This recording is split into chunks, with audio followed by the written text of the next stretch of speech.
So hello everyone. It's been a while because we've been putting together this for some time, and then Ginger's schedule got what I could only describe as topsy-turvy, wibbly wobbly, timey-wimey stuff. Pretty much, literally, the timely-wimely stuff is legitimate because it went from, okay, we had this schedule where, okay, in Hawaii and all the time zones and lining all that up. And now, funny enough, now that I'm back on the continental US, or as everyone back in Hawaii calls it, the mainland, funny enough, trying to get the schedule together has been even harder. Also, didn't help that for like the past week and a half, I've been sick. But we got this working finally. Yeah. Which is why you may have noticed the previous episodes that we recorded at the end of last year are just now going up. God, in April. Sorry about that. We're gonna try to do better. I'm not gonna make any promises. I'm just gonna say we are going to try to do better and make sure we get a recording done every week from now on. In the Now that meantime, I good. Mhm. Yeah, no, now that I have like a schedule again and like things are a little bit more consistent back in my life, yeah, I think it'll happen.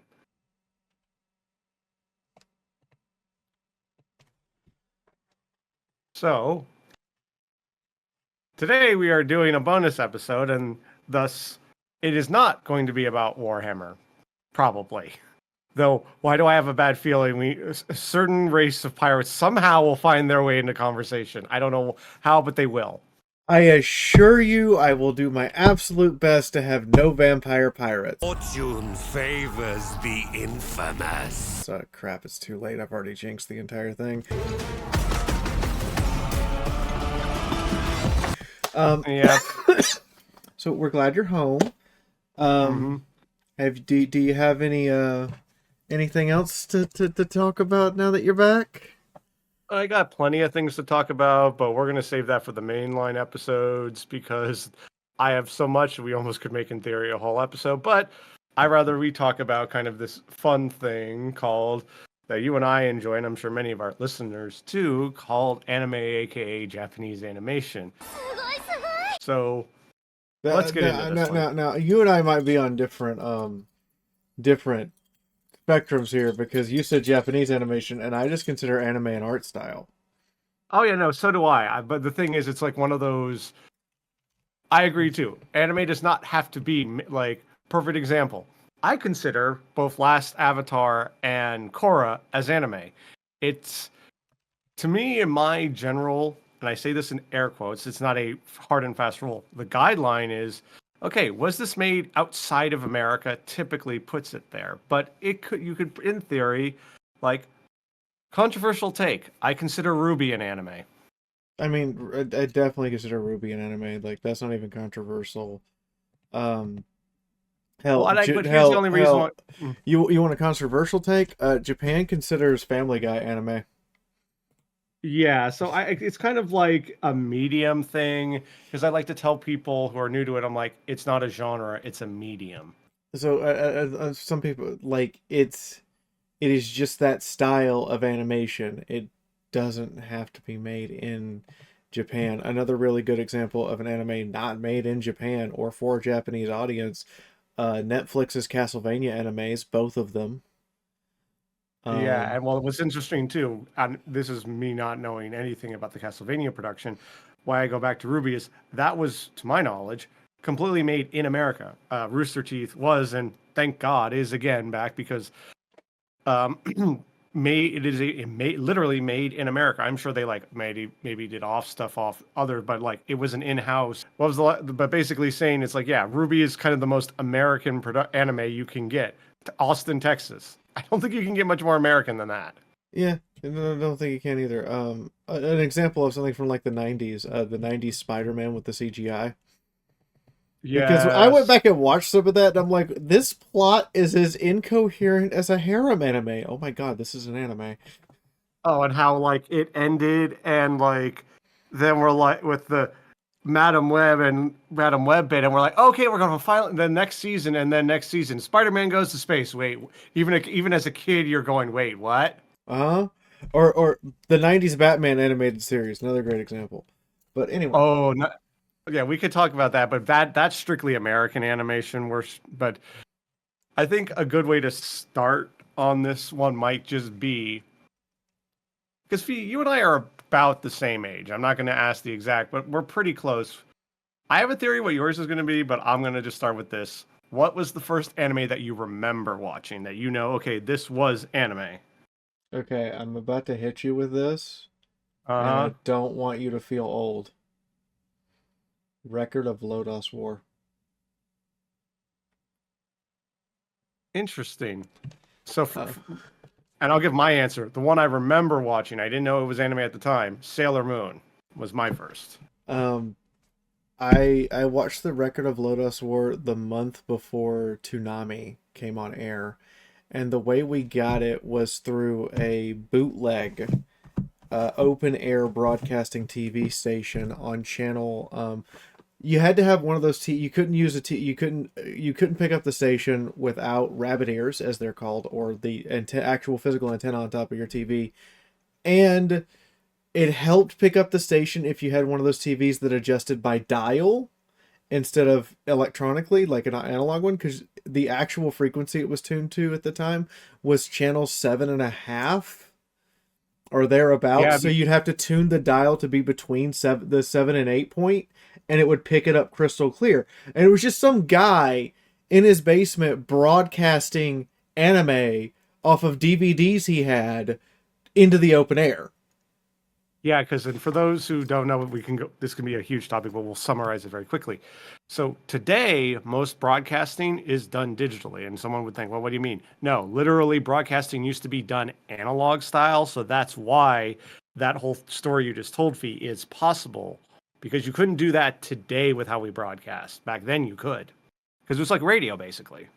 And the cool part with this was it wasn't like, you watch an episode, then he plays something different. No, he just put the DVD in and played it to the end, and then moved to the next DVD and played that one to the end. So, like in a single afternoon, I watched the entirety of Record of Lodos War from beginning to end, um, Um, on quick open air. summary of that one. What is that one? I've heard about it, and I forget what So it's. so so I'm going to tell you what Record of Lodos War is, and then you'll Mhm. understand why I write books the way I do. Record Okay. of Lodos War is the very first ever broadcast role-playing game. Okay. Critical Role is the most famous one. Right. What this literally was a bunch of Japanese animators got a hold of Dungeons and Dragons, Mm-hmm. played it together, and then one of them said, "We could animate this into like an anime." And they brought it to their boss, not telling them exactly what it was. And their boss signed off on it. So they first they made a light novel, and the light novel was popular enough that they're like, "Yeah, you guys can animate this." And so for 3 years they were literally just animating the record. The reason why it's called Record of Lodos War is because the module that the person was running was called Lodos War. That's what he named it. And so this is the record of what happened at their game table, turned into a light novel, turned into an anime. Oh, okay. So now everyone Yeah, so knows that, why all of my book stories are tabletop games that I use artistic liberty to turn into novels. that does explain a lot. Though, and I think for the audience, because even I, as an individual, because Fee, I feel you could explain this better than I. The difference between a manga and a light novel. Okay. Um, a manga is more to Americans. A manga is more like a comic.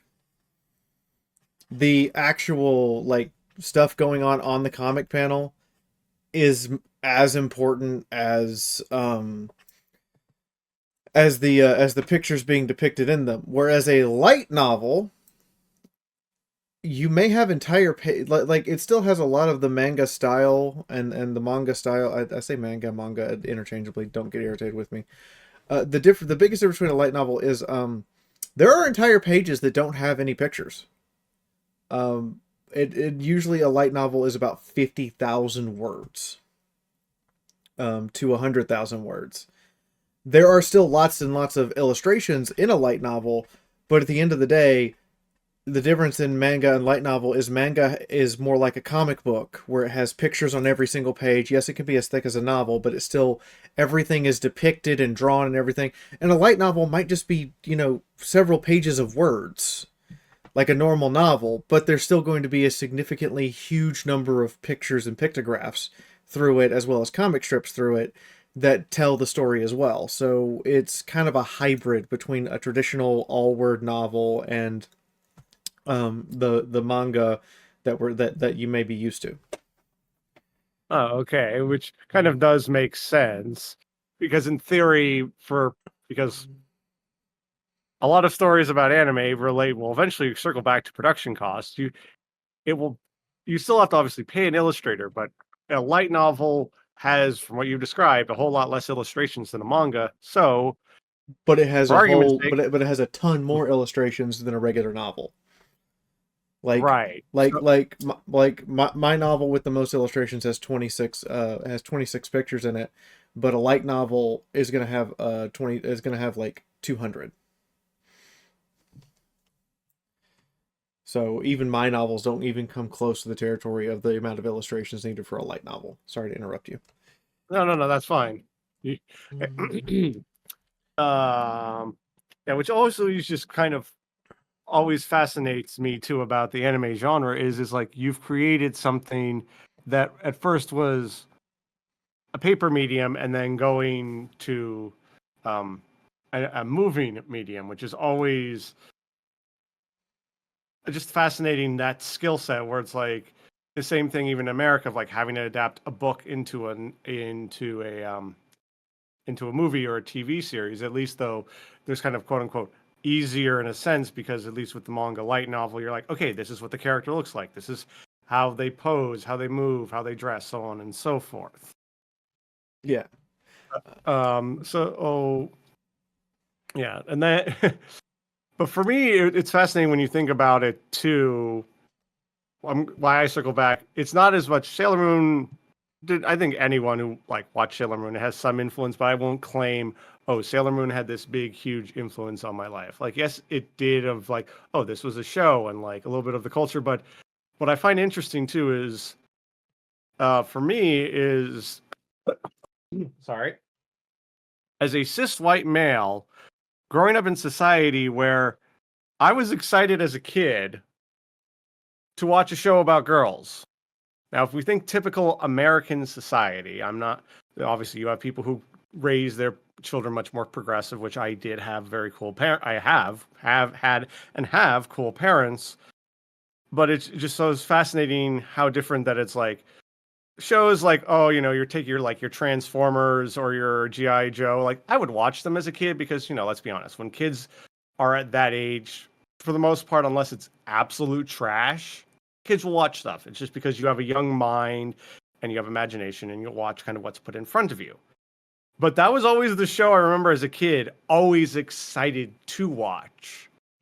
And I think it was because at the time I didn't know, while it still had to follow, for those who don't know, what made kind of the original, I'm talking OG, not like the recent, not even talking Crystal or like the redubs, the original American dub of Sailor Moon had to also follow the educational. So if you ever watch the OG dubs of Sailor Moon at the end, there's yes, Sailor Moon says. That little jingle's going in your head right now, isn't it, Fee? There are worse things going in my head, but keep going. Yes, but the reason those existed was because you had the 80s and you had all these parents going, harumph, this is nothing to do with Sailor Moon, but then influences why Sailor Moon says is a thing. Well, even you see it in like G.I. Joe, the meme of like, and knowing is half the battle is you had to have children's entertainment be educational. So that's why some Sailor Moon says are like, okay, I could see this being like less than perfect examples. The episode where they go to the gym, I think that one is, it's important to be healthy, but don't overwork yourself. But then some episodes you can tell they're like, what could we grab from this? So the lesson makes absolutely bonkers no sense, but they still had to do it because they had to be considered educational content.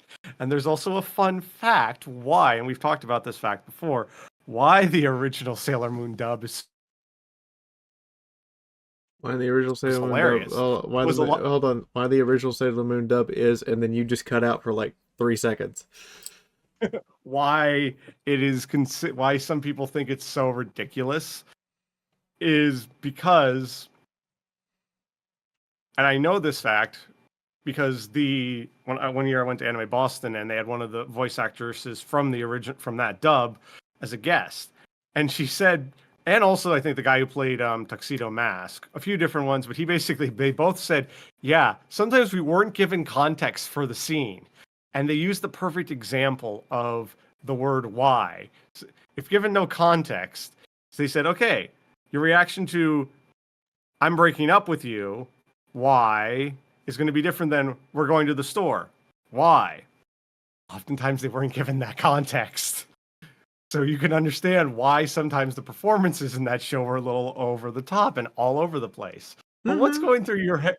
What's going through your brain, Fee? What's going through my brain?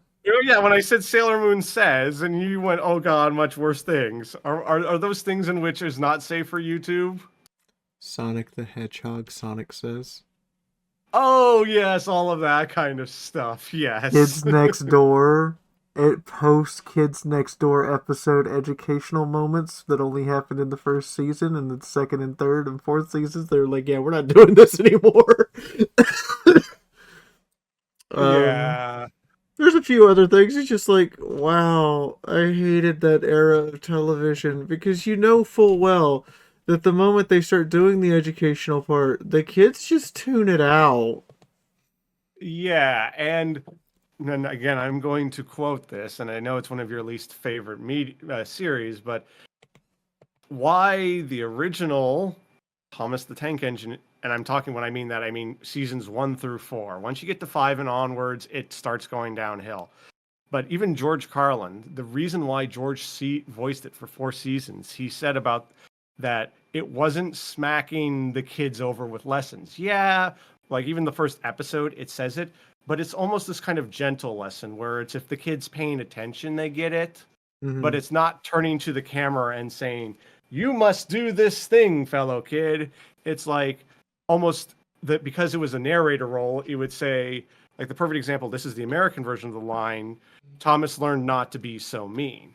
It's not saying that line, I know I'm analyzing it, but it's the line basically saying the character has learned this lesson. It's not saying you must learn this lesson.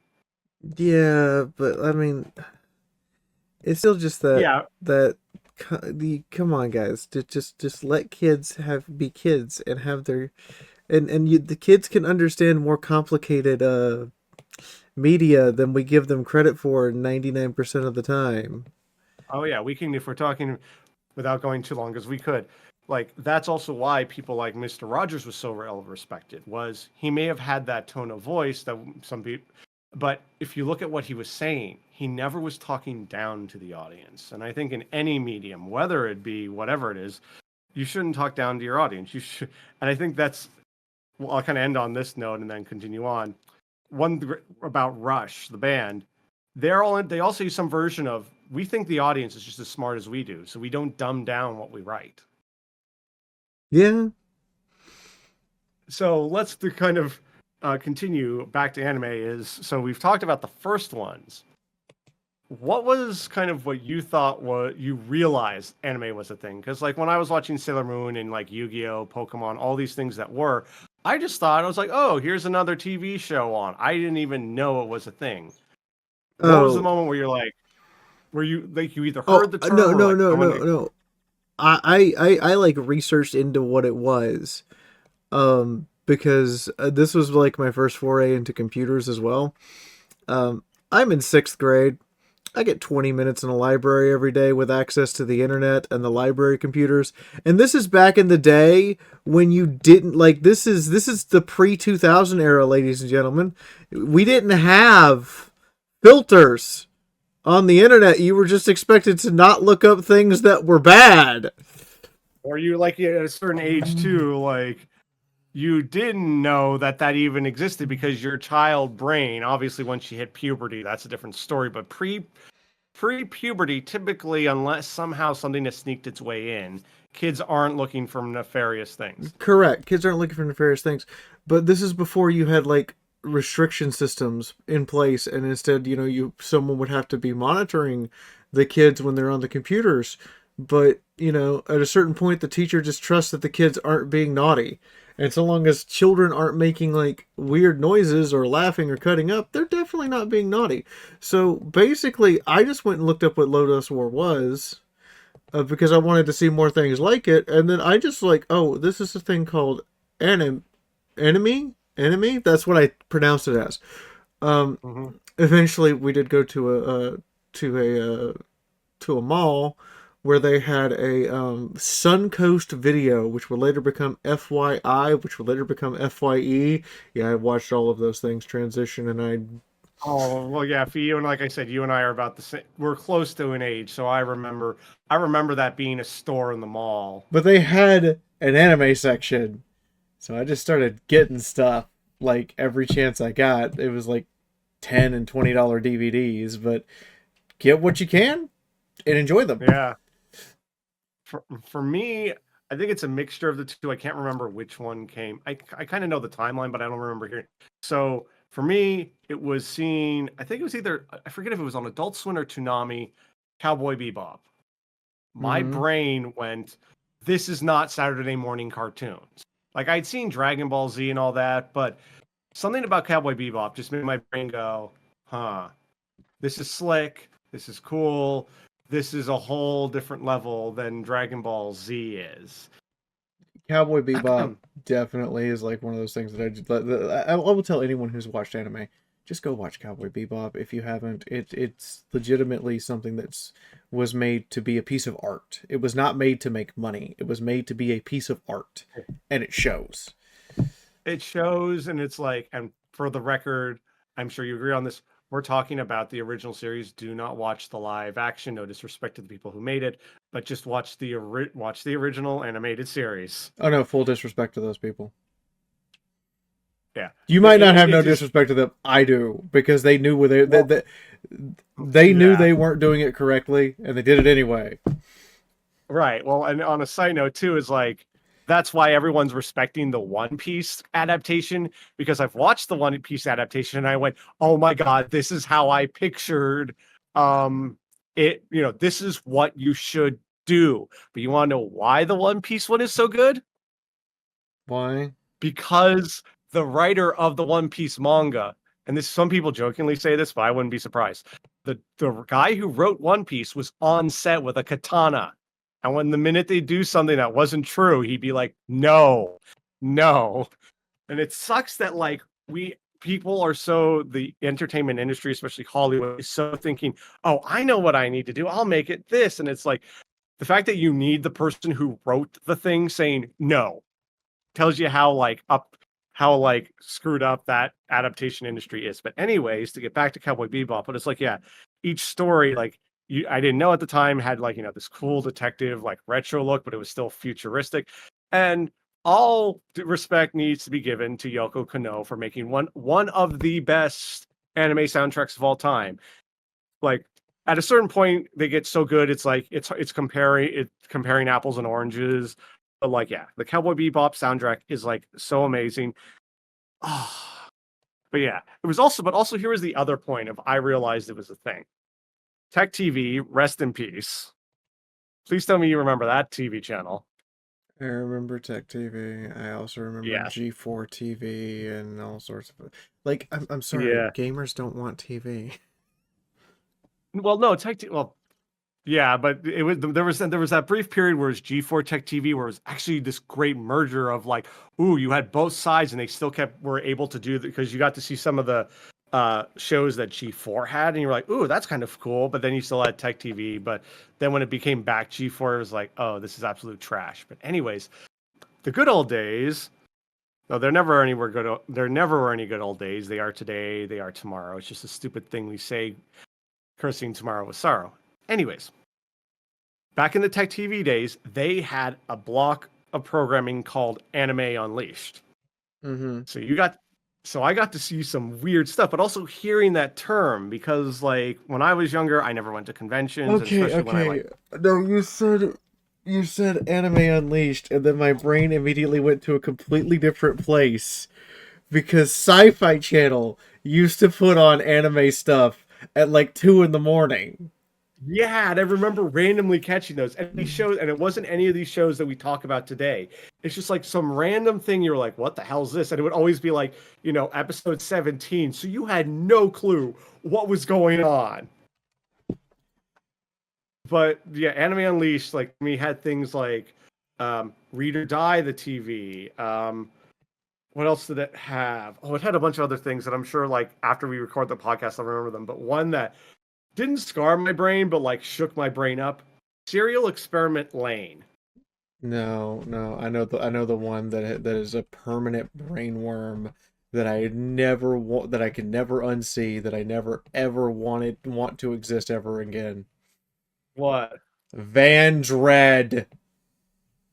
I've heard of that one, but never saw it. It is an anime that is basically women are from Venus, men are from Mars. They're at perpetual war with each other, and then the men and the Oh women. yeah, that one. Yes, I saw it's just her in like my college days. it is just Yeah. On this episode of Writers. I need an adult. That was like the worst. The entire anime, for those who don't know, is one giant fucking striptease. Yeah, we'll get more into that, but it's like, yeah, that's one of the things that, like, the anime genre that ticks me off so much is like the fan service, where it's like, ooh, be it, boob shots, panty shots, and it's just like, oh my god, if I want to watch horny stuff, I'll watch horny stuff. I don't mind, like, ooh, here's an attractive character. Cool, that's nice, but it's like, let's suddenly stop the scene for our character to, like, look up a girl's skirt. I'm like, really? I know people like this exist, but I'm like, I don't know those people in my life. Like, I know probably I can name, like, I don't even can name them. I'm like, I knew one person who probably was a bit pervy, but I'm like, yes, obviously there's fantasy, but there's like, it's the suspension of disbelief, where it's like occasionally having that character is fine, but when it's like, oh, we have to have this character do this, oh my god. Ugh. All right. So we have some questions for each other that we should probably get into because we spent the last 27 minutes ranting about anime. Well, which is what this podcast is about, and It's to true. go because I do need to just mention Serial Experiment Lane. The reason why I mentioned that one specifically was so memorable was because, have you seen the show? No. Before I go farther. Okay, I will give you, because this doesn't spoil it.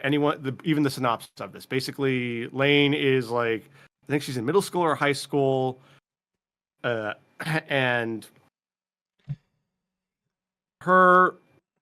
I'm trying to word this correctly because this is going on YouTube, and I hate having to word this. So basically, saying classmate commits herself to her own game over screen, and she then gets no. We have a term for this. What? Classmate commits herself to her own game over screen. Right.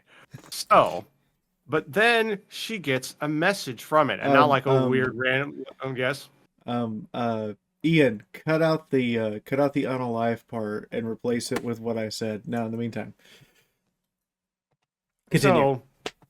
So, yeah, gets a message from her, and not just like, because you can, even back then, you could send an email and just have it be scheduled. No, and because Lane then starts having an actual back and forth conversation, finds out how much deeper and like complex the internet can be, and like it then shows her adventure start going from someone who barely has a computer to then her like devolution of like getting more and more into technology, and to the point there's even one scene where she has the equivalent. Imagine you took an iPhone and then just shoved a bunch of accessories on it that looked like it was out of Cyberpunk 2077. I'm being a little dramatic, but the point still stands. But I'm summarizing it, but it's one of those shows that, like, as a teenager, it just blows your brain because it wasn't just, oh, people yelling or people shooting each other or people punching each other. You're like, I don't know what's going on, and it's making me think. I don't know what I'm supposed to think. So it kind of just shakes your brain in a good way. So that's why that one to this day kind of sticks out to me. And I feel you would like it. But anyways, yes, let's go back to those questions. But I just wanted to give Serial Experiment Lane a mention. Okay. All right. Which question? We'll do your question first. Which question do you want to throw at me first? Okay. We'll start with which anime jumped the shark the hardest? Okay, I'm going to go ahead and state for the record that by the end of this episode, I'm going to have no friends and nothing but enemies. Here we go. Which anime jumped the shark the hardest? Dragon Ball Z. OG Dragon Ball Z, just for the confirm. No, just like The series, the entire franchise. Yes. Because Okay, they had the fight with Frieza. They had Goku go Super Saiyan. That should have been the end. Why is there always a more powerful enemy and another level to be reached? What are we at now? Super Ultra Mega Amazing God Saiyan? Like, what the hell? It just keeps upping the power level and the power level trope, and I'm just like, okay, I'm done. I'm tapping out. And it's like, I agree. Like, I respect Goku as a character. I actually like Vegeta more for different reasons, but I respect Goku as a character. The thing is, for iPatch, we even did a great video on it. The problem with Goku is he's very two-dimensional. I'm the good guy. I fight. I get stronger. I train harder. I just explained Goku, and pretty much, while Vegeta has this, he has like an arc and his villain arc, his redemption, all of that. So that's why Vegeta is a little bit more interesting of a character. And it's a joke, but it's like, I hate to agree. It's like, yeah, Goku's kind of not the best father figure, because if you look at Gohan, most of the traits he got was from his mother raising him. No. Goku. As far as I'm concerned, Piccolo is Gohan's dad. Goku's just the sperm donor. Yes. And I think, and what's interesting on a side note, how another series I enjoy, JoJo's Bizarre Adventure, Akari realized that early on with his own series, because if you look at quote unquote season volume 1 of JoJo's Bizarre Adventure, it was just basically buff dudes yelling at each other and punching each other. And he realized back then, oh crap, I'm going to hit a power creep, as we call it today, or I'm going to hit a wall here. So that's why he invented stands in I think stands show up in series 3. They don't show up in 2, but it's still this idea of knowing, okay, because without getting too deep into it, what allows stands to be interesting is like, yes, this could be a super powerful stand. Here's the problem. You're still a squishy human. So someone with a sniper rifle or a well-timed, punch or whatever can still defeat you. So it's no longer just a punchy match. It's more of a chess match, which you can keep going because there's no quote unquote power level to hit. But yeah, so for me, unless you have anything more to say on Dragon Ball Z, I will now answer the question. My answer. Mm-hmm. Though I will be thankful that with Dragon Ball Z, it got us, even though it was in video game form, Android 21, but that's neither beside the point. My answer to it is My Hero Academia. When Mr. Bully gets kidnapped, and I think it's like I can even look on Crunchyroll and see like the episode I stopped on, because it was like, 1 second. Yeah. Season 3, episode 46. Mr. Bomb Dude. And everyone wants to rescue him, including our hero, who I'm like, he's literally been a bully to you. And like, I remember having a talk with someone saying, oh no, he was bullying him for good. I'm like, fuck you. That's never an excuse. I didn't say that to the friend, but I was just like, and I'm like, okay, there's never a moment in any of the flashbacks where he's trying to like protect Deku.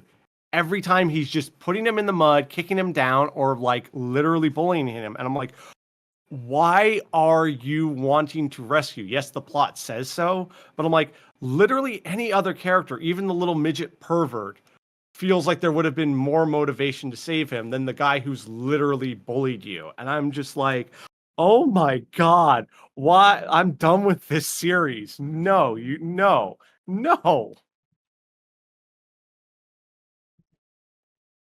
No comment, Fee. I'm not disagreeing. There was a point with My Hero Academia where I was just like, I can't keep watching this. I get it. It's a tribute to the Silver Age of superheroes, but I didn't like the Silver Age very much. I like the Bronze Yeah. Age.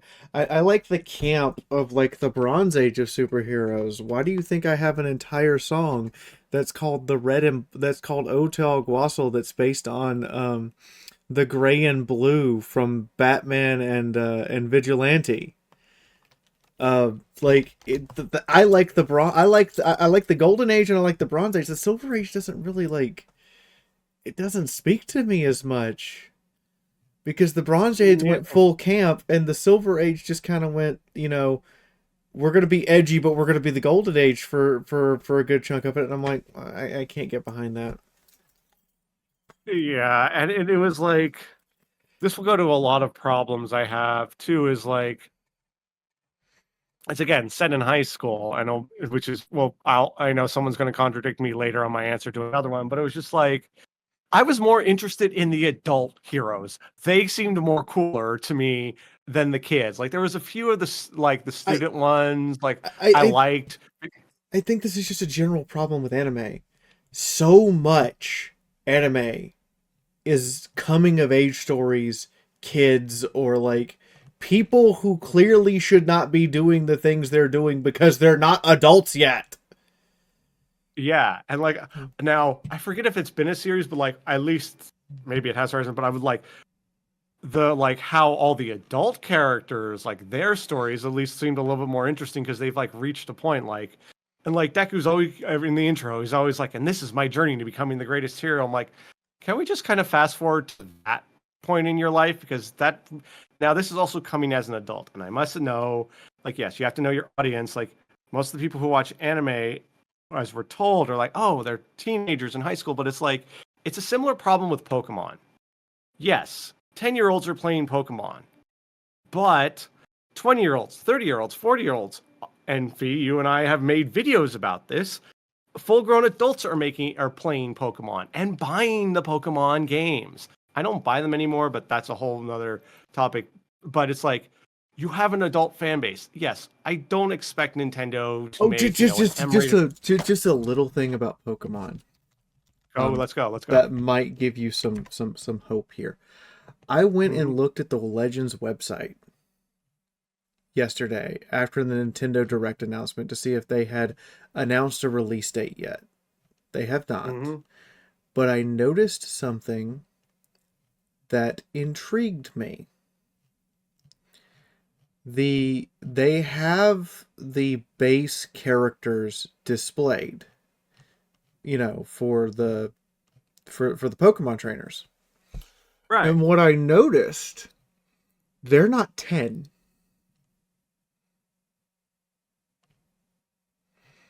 They're not 10. They're like 16 to 20. Okay, the reason I noticed this was, one, they're taller than the 10-year-olds, and they stand equal height with the other NPC characters, or just about equal height. So you don't have adults looking down, talking down to you. Even like the characters that are clearly adults, they are on equal height with. And the other thing I noticed, the female character is actually fully developed. She, as far as puberty is concerned, she has an adult figure, and I'm like, wait a minute. Are we not going to be 10 years old? I'm okay with not being 10. This sounds great. Also, isn't the newest one set in the world of XY? The newest one is in fact set in XY. Yeah, which is so exciting because the longtime viewers will know XY is my favorite. I love the setting. I mean, both of us, XY is our favorite game. As a matter of fact, those of you who are curious, The thing that Ian's actually going to be working on next week, not this weekend, but next weekend, the Pokemon X video will finally get to come out. So he's working on that next weekend. I've actually got it scripted and recorded. I just haven't given it to him yet because I want him to finish the other video first. I do want to comment a little bit on that one, only because X is like one of my favorite, and two, because a little bit of me's in that, but we'll talk about that off. But yeah, no, I love, oh God. And we could also like add Pokemon to this, because like, oh my God, yeah. We're complaining about anime that are all about like kids or high schoolers, and I'm like, yeah, what anime do you remember the most though? I've watched hundreds of anime about high schoolers. But you want to know the ones whose titles I absolutely remember and remember the plot of the most? The ones with fully developed adults. Mm-hmm. Ghost in the Shell. There's a few. Cowboy Bebop. Are shining examples of this. Yu Yu Hakusho, where they are in their last year of high school, he dies, and by season 2, they're all adults hanging out at a bar. Drinking. Yeah. Like. Yeah. Another example, Full Metal Alchemist. Ed's the youngest alchemist, but he's not a kid. That's his full-grown height. He's just short. And I know if Ed were here right now, he would stab me, but he's just short. They're the brothers Elric, but they're adults and treated as such. Firin is a very recent one, but they're all, Yes. Firin is a fully developed character.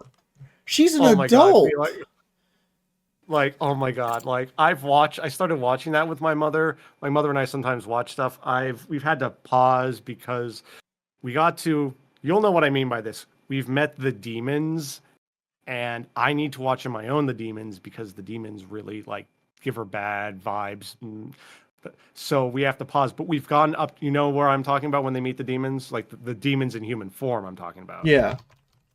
Yeah, but up to that, oh my God, I will pause to talk about this show because I love it so much. First of all, I love the fact that the first episode is them having already defeated the bad guy, and I'm like, thank you, because so many, and this is not just anime has this problem. It's so many. Like, whether it be comic superheroes or any of this, it's always like the hero or the heroine, defeating the big thing or getting the MacGuffin, and it's their journey to that. We never get afterwards because it's, in the stories, the credits is rolled. Firin starts at that point, and I love it so And it's not just much. Firin starts at that point, but like, Fern and God, what's his name? Oh, I know who you're talking about. I met him like a few episodes ago. Yeah, the mentor, the apprentice to the dwarf she might character. be she might be their like mentor, but at the end of the day, they're adults and act like it. Aizen is an adult and acts like it, and everyone they meet are either young adults or in a lot of cases older adults. And they act the part. They're not in a world full of kids running around. No, they are full-grown adults who have had full lives, who have all the backstory and everything and all the baggage. So they feel like real people. And what's the great thing about the baggage with Firin is the whole reason why she starts doing these things is like we've already seen the changes because like the funeral scene where she realizes not that she fucked up, but that like she realizes her regret of like I should have spent more time to know him. And it's like that hits you in your heart, but also you're like, this is what I want in a story because it's a slow paced slice of life. Yes, there is some kind of overall plot to things, but the plot is secondary. The characters in the show are what I love so much. And it's like her changing, and it's like because you have slice of life and you don't have the the rush of like, oh, we have to save the world from insert baddie or like bad organization. The things they're doing, like yes, they're still saving villages in episodes, but that's not the focus. That's happening in the background. It's like that meme you ever see. It's like a bunch of guys playing golf, and for some reason the forest is in the background on fire, and the forest on it says the main plot, and the guys playing golf says the side story. That is the energy that this show has, but in a good way, because you finally get these. And you talked about her regret. You finally get to see what happens after the fact. But one of the coolest things with Furin to me is it's not just the regret of I should have got to know him better. It's the realization as the show goes on that Himmel was flirting with her the whole time and was in love with her. But I haven't gotten to that point yet. Okay. You haven't got to that point Which yet. doesn't surprise me. But also, but at the same time, her autistic elf mage brain didn't get that until after he died. Right, but that's her also learning as a character, learning so much too. And it's normally I get pissed off when we play the I didn't realize someone had feelings for me game, but in universe, and this doesn't spoil too much because if you know enough about at least their version of Elven depiction is she even says it. We have I'm paraphrasing, low sex drive, low romantic drive, but yet a long life.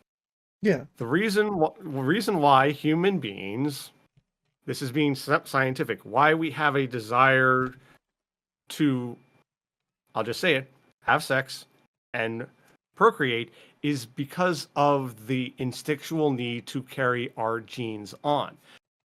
That's why humans whether it be good, bad, or anything in between, but that's why we have that desire. In this world, elves live for so long, so there isn't that both instinctual or cultural desire to want to seek out a mate. So it works. I'm fine with that in this scenario. But watching Furin made a problem occur because I went to my tabletop game and I sat down and I went, wait a minute, I just had a thought, and it's because I watched this anime before we sat down. What's the old age for all of your characters? Yeah, that's the thing. And also, and so our dancer goes, oh, Mithra lived to be like 25, and our gunslinger goes, well, I'm an All-Ra, so between 60 and 70 is when I'll be old, and 80 is kind of the upper limit. And then our Moogle character goes, about 100. They all look at me and go, what's yours? And I sit there and go, oh God. They go, what do you mean, oh God? The deal when I was given sentience was I would get the lifespan of a dwarven king, which is 1,250 years. I'm currently 8 months old. oh, They're all gonna be long dead. And I'm not even gonna be near midpoint. Now, which tabletop game is this one? Is this your Warhammer Fantasy, or is this an off? This is the Final Fantasy game that I play off stream. That I've started writing a story for that we just published the first 2 chapters for this past weekend.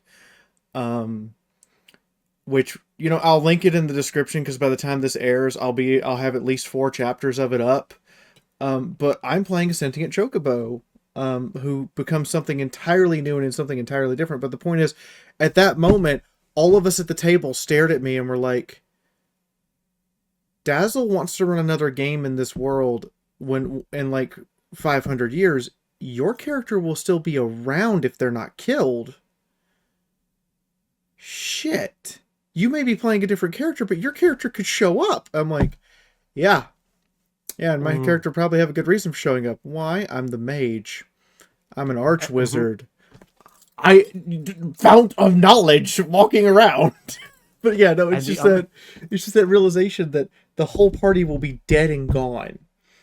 But the other thing to go on that too is what I also like, because in American media does this too. When you have vampires, they go, "Oh, the curse of immortality or a long life," and anyone watching it goes, fuck you, I'd love to know that I could live hundreds of years. I'm serious. If someone said to me, it's like, Scott, you get to continue to you're stuck for basically this age for hundreds of years, I'd be like, fucking sign me up. I'm like, yes, life being fragile is what makes it beautiful, and I agree on that. But I just hate in so much media where where the character who gets to live so long is so emo and depressed. I like that Freerin it's a part of her life, but she's not going, oh, it's so sad. Like she does say that, but she says it not as in a reflection of her. But it's also this realist state of like that's life in general. Even in human life forms, we know people and that will die, whether it be natural causes or however. But I just like the take on it that they're not making her be depressed that she's going to Yeah, live out no. these people. She's sad that she will, but she's not. She continues to live her life because I'm trying to think of the right word. Aside from the fact, but she knows it's going to happen, but she keeps going. She doesn't wallow in the pity. No, this like this realization didn't make my character sad. That was the thing though. This made my character realize that she should spend more time with the people who are basically her found family. Because she didn't get a default family. She had to like figure it out. And she needs to spend more time and pay more attention to them because they are like before this point she was not doing that as well. And so, you know, I missed stuff, and also um the character just generally misstuffed. But now it's like, oh no, I need to pay attention because, you know, I'm going to be around for centuries. They're going to be lucky if they get a century, and I want to remember every detail about them when I'm on like my third or fourth party, and not Yeah, just be to go back. and not and to go back to Fear, it feels like the same thing. She remembers every detail about Himmel, and oh my, Eisen is the best dwarf. That man. Oh my god, yes. Oh my god, and I love how this one case study in restraint in terms of media. They are so good at just showing us just to be like, how old is he? Without telling us. It's just these little signs that it's like, because we've discussed, I don't know which in this world, but it's like, I'm assuming we're going by at least the Warhammer fantasy ways of like, okay, dwarves can live really goddamn long. So I was explaining to my mom, he is a great media kind of in between where it's like, he's not going to live as long as Furin, but he's not going to live as short as humans. So he kind of has this bit of like, he has more, not saying she doesn't, but he has more of like, okay, life is precious, but he also has the longevity. So he kind of acts as this good kind of mediator between the two quote unquote worlds. But yeah, you could go on, go gush about him, Fee, please go on. Just the like, he is the best dwarf. First off, like how he trains Stark. That was his name, Stark. And then the other parts are stuff like every time we see a flashback of him, he's doing something that's just truly quintessential a dwarf. Like her going, like Freeman going, well, Eisen just kind of fell and he never seemed to get hurt from it. And then we get a flashback to like everyone else has to climb down a rope, or and Fearon has to like use magic to feather fall. Eisen just looks down at the ground, goes, "Ground, you want a grudgeon?" The ground goes, "No." Yeah. And Eisen just leaps off head first, slams to the ground, gets up, and goes, "Good ground, no grudge." Yeah, and when the whole reason why Stark and him had the fist fight and why he punches him is because then the reason why he gave it. At first I'm like, wow, he's being an abusive dickhead. But then Stark gives the reason and I was like, okay, that's good reasoning. Yeah, no, and just like when the demons are fighting them, have you seen the end of the first human demon fight? No, so we have to pause there. So the last to give you, I know I need to watch it, but I could just tell it was going to be so good. Like, oh, I just want to let it all out. I can't. Oh, I know, and I'm kicking myself because once I get over what I'm calling the human demon arc, my mom and I can resume watching it because there's a few shows my mom and I have watched together, and I'll mention them. Funny enough, here's the ones we've watched together: Black Lagoon and what's the one where the dragons salary workers made Miss Koyachi, that one. Yeah, Dragon Maid. Yes. Oh my god. But like, there's the few series we do like watching, and it was just that one. So finding one that my mother and I can watch together is good, but just it's frustrating that has to. I'm like, really, mom? Like all these like creatures, but I can understand her logic of like, because the demons there are in human form. Because at least with like, big scary 3-headed monsters, you can go, okay, that's fantasy. But when the demons look like humans, sometimes that can get a little too real. For me, it doesn't, but I can understand why it Okay. does with her. Okay. So you haven't heard the coldest fucking line in the entire show. I get it now. Yeah, I've gone to the point where Firen sees the demon walking and she's about to attack and then she gets tackled. But again, great character moment. When she gets tackled, she doesn't resist. She just chills there on the ground. Yeah, so that's as far as I've gotten in the series.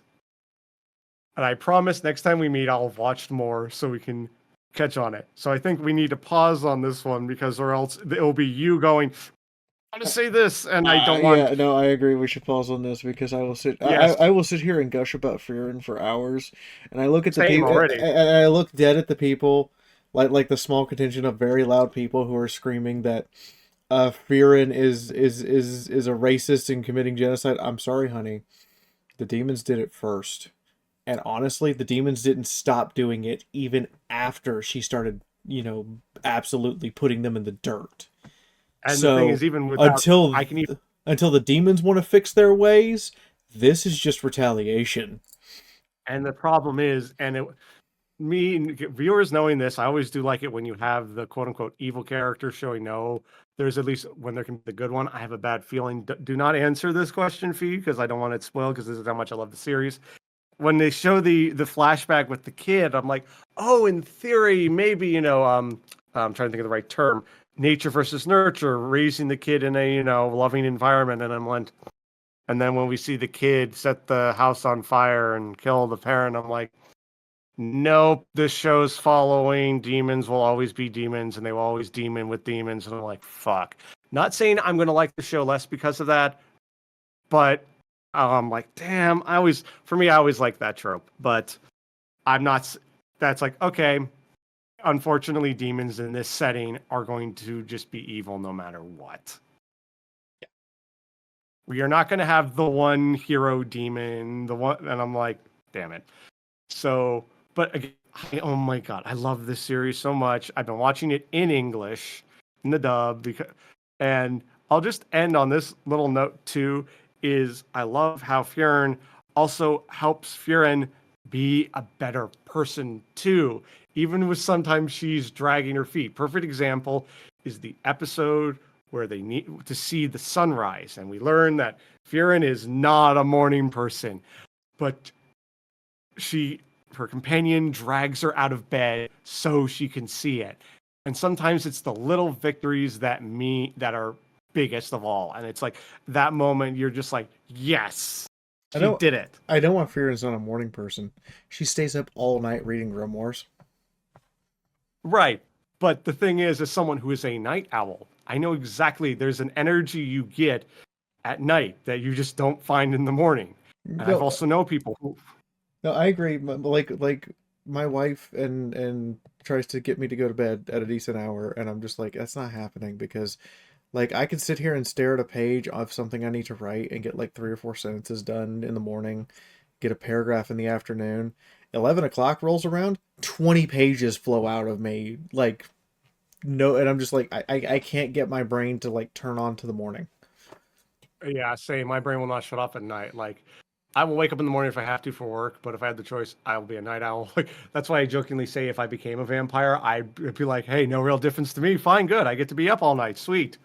Anyways, let's move on to the next question because we could probably turn this whole podcast into about Firen. Anyways, I think your question.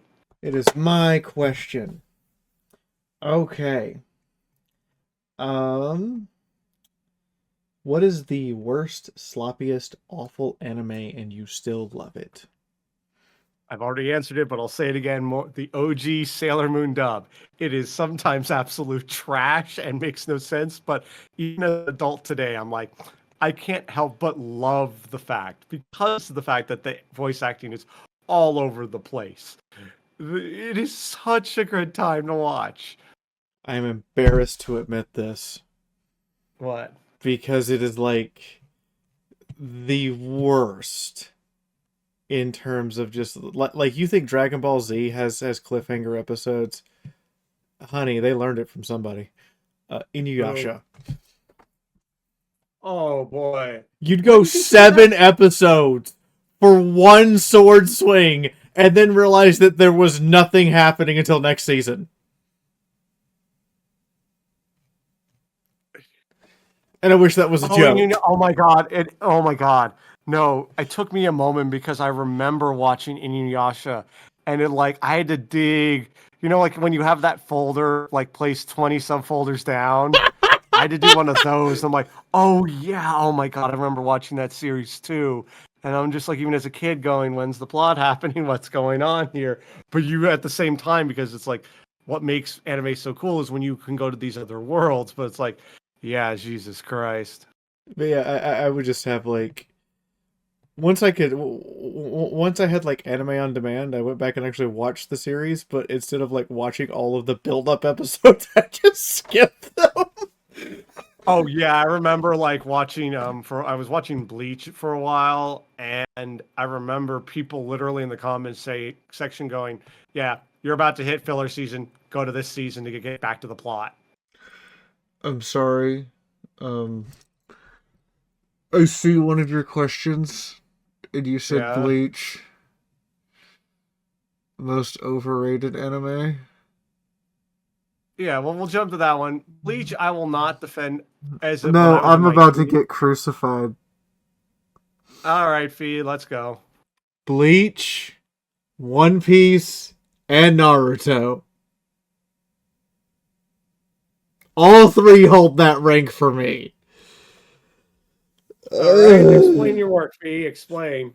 I'm not arguing, just explain. Okay, for a start, everyone, I emotionally have trouble relating to listening to Japanese because of the very subtle difference in the emotional inflection of voices often done by Japanese characters. They start to sound very samey to me, even though I can read the subtitles. Reading the subtitles does not give the proper emotional state. So 90% to near 100% of all anime I watch is dubbed. Naruto's dub is a travesty. One Piece is just One Piece is the quintessential anime of we defeated the bad guy with friendship and this gun. It's what the whole I'm just like, okay. Like my roommate was watching all of One Piece, and I went, okay, you know what? I'm not gonna watch this with you. He's like, what are you gonna do? I went and I cut on, and I forget his name, but he's a black anime recap person, and he recaps like half seasons of One Piece at a time, but he does it like your homie from the hood when you live in the projects, and before anyone goes, you didn't do all. Yes, I did, motherfucker. I'm trailer park trash, and then afterwards I was project trash. I lived in the hood before I got to where I am. It's the Bane meme of I was molded by trash. I didn't know true quality until whatever. But yeah, that's the meme. But yeah, he tells it like it is. He throws it down and he shortens 8, 9, 10 episodes all at once. And I wish I could think of his name right now, but I can't. And if I do think of his name, I will put it in the description. But man, it's just good. He's just really good about doing the recap stuff, and it's just like I just watched all of him and was just like, okay, I now know everything about One Piece that I possibly need to know. Yeah, the problem. Oh, sorry, go on. And instead of having to watch 1,000 freaking episodes, I watched 2 hours and when I sat down and had the discussion about One Piece with my roommate, there was no missing information from me. Yeah, that's my problem with a lot of the big threes. One Piece, Bleach, Naruto, and I'll say this is when I grew up in late high school, early college. I watched them because it's I didn't know there was other things out there, but eventually I I grew bored of like, okay, can the plot go on? What's going on here? Like, though I do like to say this is like my little like badge of honor. You mentioned Naruto. The era for those listeners who are much younger than us, do not remember the era before Crunchyroll. Having to watch, I remember watching watching in parts Naruto fan subs. I need to clarify. I'm going to say that subs, not dubs, fan subs of Naruto, because it was like there was no other way to get things. So yes, Crunchyroll can be garbage, but it's a whole lot better than the era of like if I and the other online streaming ones. But it's like, cool, here's where it is. I can find it. I don't have to watch it in parts. Fan dubs of Naruto? Fan subs of Naruto, excuse me. Yeah, fan subs. That was a specific level of dedication I had at the time. I'm glad I'm no longer in that era. So for me, what I ended up doing was, and I'm going to say this now, and I can say this now because it's past the statute of limitations. We stole our neighbor's satellite, and we used it to access the channels in Japan through a region router. And those who don't know what this is it's a primitive version of a VPN. But also our neighbor knew we were doing it, and he was kind of cool with it. The cable company probably wasn't cool with it, but our neighbor knew we were doing it. It was just like, yeah, whatever. But that's how we watched anime when I was in high school, and then afterwards, when I was in college, my college or when I was in the army couldn't really watch it unless somebody brought in a thing. When I was working in a corporate office, couldn't really watch it except for like recording Toonami while I was at work. And then when I was in college, the college dorm actually had access to a bunch of international channels, so we could watch anime and stuff on international channels, no issue, anytime we wanted, because University of Delaware has this like big media analysis and art analysis departments, or they did anyway. And like I don't know now. I haven't been to University of Delaware in a long time now. Also, for those of you who've been watching me on stream, I'm currently holding $1,000 in my hand. New graphics card arrived. Okay, for a second I was like, NVIDIA GeForce 4070 Ti Super. So I'm holding $1,000 in my hand. So the computer upgrades are here. That's good. Those of you who don't know, I'm going to be switching over on live stream to VTuber. oh, nice. We have to still get a motion capture camera. The reason why I want one is because I want my avatar to have a lot extra ability to be animated and moved around and stuff. And I also need to secure the person who's going to make the avatar. So far, I've been introduced to like 7 people who make VTuber avatars, and all 7 have been busts. Yeah, the thing, without going too much into, we can kind of talk briefly about it because the VTuber thing is kind of related to the anime industry. The thing is, like this, I enjoy watching VTubers, and the thing is, most of them have a lot of the same riggers because it's a very special skill set. So the few who do know how to do it are always in demand. I have not found one yet that like is still doing the rigging. Like the three that I have been introduced to have appear to have just fallen off the face of the earth. Yeah, they either fall off the face of the earth or they're on retainers from, Hololive, Visojo, all the big ones. Yeah. So you're not going to find them even if they are alive and still doing it, because as someone who I learn Blender on the side just as a fun hobby.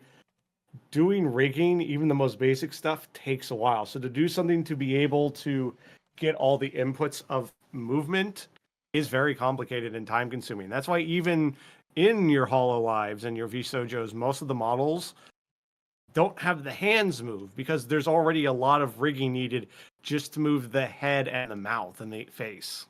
And like, I want my hands to move. I want my ears to. I want.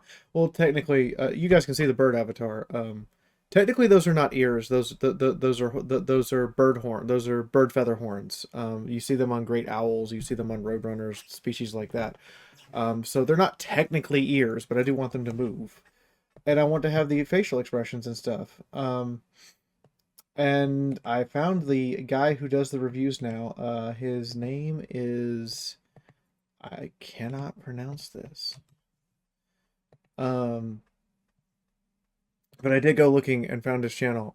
But here's Ginger. Can you pronounce this guy's name? Mugiwara no Goofy? That's probably how I would have said it. Yeah, no, he does a fantastic job. Like, mwah, 10 out of 10. Cannot shout this man out enough. Absolutely fantastic job. But yeah, I just, if somebody knows somebody, let me know. If somebody has a suggestion, because I'm raising the money right now for the avatar, for like the avatar and the camera. I'm more than happy to pay this person an excessive amount of money because I know it's a lot of work. But in the meantime, back to the anime questions. Did you say your most overrated one? No, I don't think I did. Let me go find. Mine was Your Lie in April. I have never seen this. Please explain. Well, okay.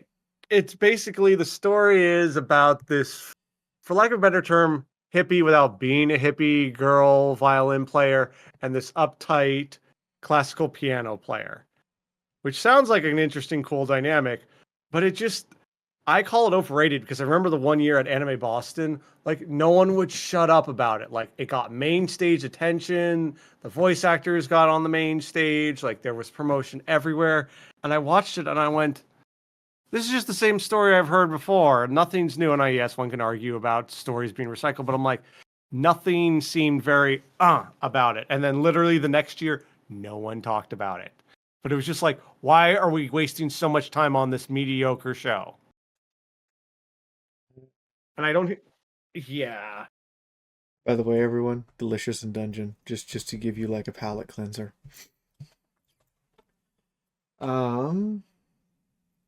Yeah, isn't that the more like, for kind of for lack of a better term, a comedic version of Freerun, basically? I know what the basic plot. To me, it's more like a comedic version of Lodos War because the characters more line up with that.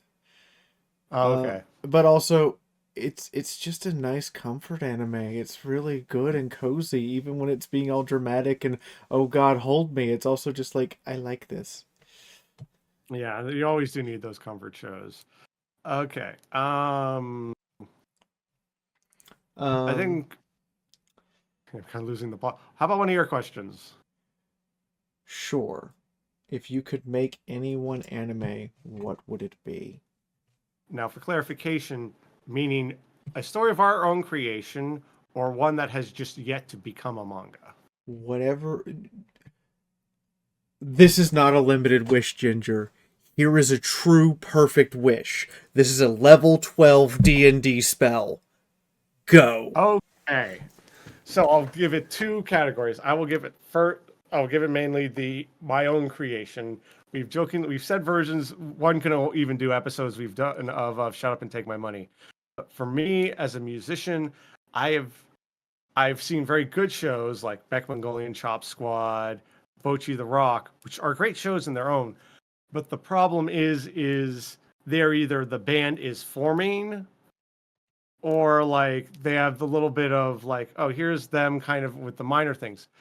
I want a more slice of life version of that, where it's a band that at episode 1, they are established. They're playing gigs.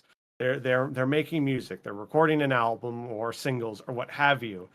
And it's their struggles. And they're not like, a huge, big touring band, but they've already gone over that hurdle of playing the first gig. They do tour and they're trying to get to that next level.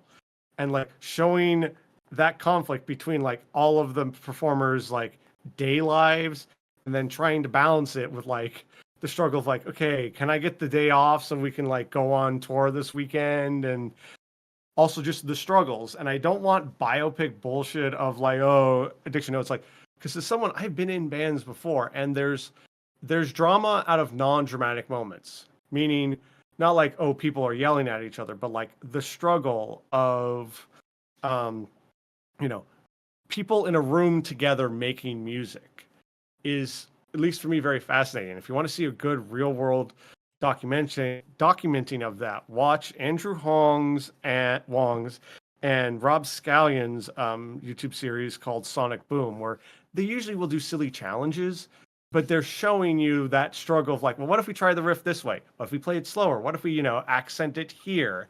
And for me, that creative process is so fascinating to watch. And I've yet to see a series do that. And there's not a lot of series in that genre. There's only kind of a couple. Some of them are kind of, and I admit I have not seen all of them, but they all do some version of the hero's journey story where it's like, it's on their way up. I want a group that's already started. That's kind of my dream anime. Okay. So that's my answer on that. What about you? I'm gonna describe this, and I want everyone to understand my irritation that this hasn't been done already. Okay. So,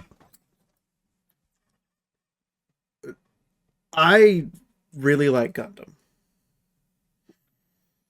Witch from Mercury is like the best introduction to Gundam and anime in general I could advertise for anybody in the last year. Isn't that the one where it's at a all-girls school, if I remember correctly? Not an all-girls school, but it is like a rich kid's school for people who are going to be like mobile suit pilots, yeah. And mobile suit support staff, that kind of thing. But like, it's a great anime. It's amazing. They went in with a plan and finished the plan and stopped. And I'm really pissed off that there's only 2 versions of the anime that actually like commit to the bit that the 2 main characters are lesbians. I'm really pissed. Like, they're coded through the entire thing, and the only 2 versions was the original version that aired on Japanese TV, not the DVD version. The original version aired on Japanese TV, and the dub for America and Europe.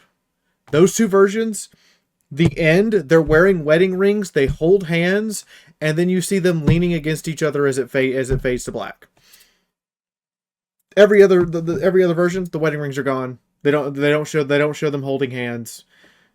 Just commit to the bit, seriously. But anyway, yeah, and this is as a straight male, I'm frustrated by this because it's like it goes to this whole thing of like, I think we also have a general problem, and I'm agreeing with you. This is a side note. A lot of problem with a lot of anime too is like same thing where it's like, all right, I will now tell you the basic plot of almost every single anime you've ever seen. Characters meet. They actually don't like each other at first. They like their friends as friends, and then they realize their friends and friends actually don't like each other, and they start to like each other. Some drama happens where then the other one has to do something else, and then suddenly they kiss and roll credits. No. This entire anime, it is blatantly obvious they like each other. There are points in it where they're just sleeping in the same bed. Let's go. But it's like, yeah, that's another thing I feel is missing from a lot of things. And like, yeah, the actual development of a romance, not a romance anime in air quotes. And like the episode 0 pilot, there are 2 adults who are clearly lesbians because they fucking kiss on camera. And one of them gets gunned down brutally, and the other one proceeds to like go berserker ham until someone stops her and takes her down too. And it's just like, okay, so we're just going to start this off with 2 lesbians, and we're going to end this with 2 lesbians. I'm good. But no, what I really want from Gundam, there is a lot of what is called aftertalk. Aftertalk in anime whereby like it's not really fully described out, but it's mentioned. Like, for instance, in Gundam, basically everything Zeon that like gets away from the Earth Federation just gets dumped on Mars. because I Mars get is what you're really saying, far away from in comparison to the floating orbital colonies. Yeah. Here's the thing.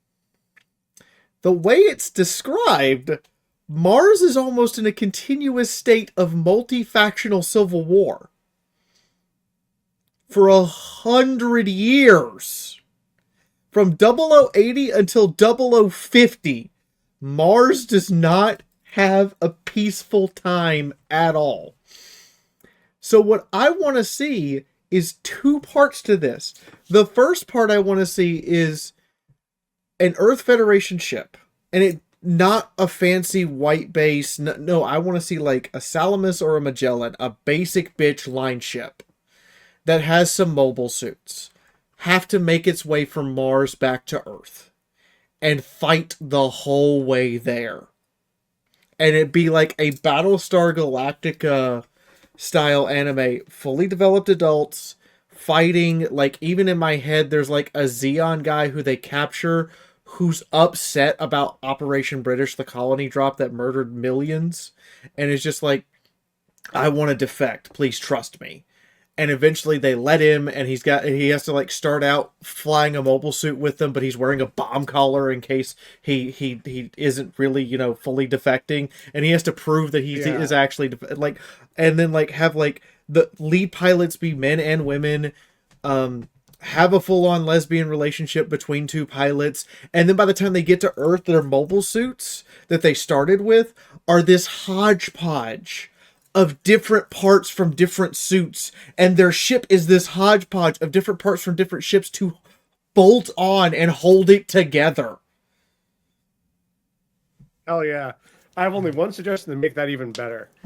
You could take it or leave it, this suggestion. I want, because this is in general in like summer. Hold on, you cut out. A romance anime. Sorry, I was standing too far away. Something that it could add to this, or I want, and not in hentai, because plenty of this is in hentai, an actual polygamy open relationship where it's like you have, you know, two dudes or a woman, or like two women and a dude or whatever, but all three know each other is there, and I'm like, that you could do so much with, I feel. I agree, you could do much with that. And the other part of this, like for people who like assembling Gunpla, imagine, if you will, an actual Gunpla that has to be designed to where you have like two Dom legs, the right arm is a Zaku 2 arm, and the rest of it is like a Mark 1 Gundam. And it's because all those parts got blown off, and they were just like, well, these are still good, and we can like rig them to work, and they do. And I want to see it like, yeah, but I also wanted to have a scene then where in the, like, whatever the technical term is for the garage, where you have like the mechanic or mechanics going, how the fuck are we gonna fucking do this? And I'm like scratching their heads and like trying different ways to make, you know, the equivalent of imperial and metric try and fit together, and like banging with hammers and welding just to make it work. Yeah, I would watch the shit out of that. I agree. And also, the other part of this that I really want to see, Requiem for Vengeance is one of the worst pieces of Gundam media ever made, and it's because the story is garbage. Is that the one where the dude sexually assaulted no, girl? no, that's not that one. But it's the most recent one made by Netflix. I'm not laughing at the assault. I'm laughing. You're going, no, not that piece of trash. This piece of trash. Okay, but like this piece of like the story is awful for this. The entire story is unsatisfying in the worst ways. But the thing I want to see adopted from this in future Gundam series, and in some degree it was also adopted in Witch for Mercury, the mobile suits don't go down in one hit.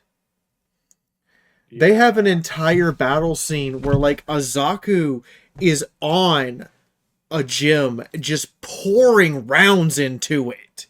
But because the gym is using a combination of its a shield that's like shattering and its arms and cover and stuff, it's taking the hits even though the mech is slowly getting torn apart. And that's what I want to see. If you want to adopt mechs as like your frontline new warfare thing, they have to be able to take some serious over the top levels of just abuse to be that, you know, new thing that makes tanks or space fighters inferior because of their sheer size. So Um, when I see like a Gundam thing and then like one hit and it's dead, and I'm like, no, that's not that. If it costs all this to train that pilot and make that happen, and it's this supposed to be this leap in technology, one hit should never kill them.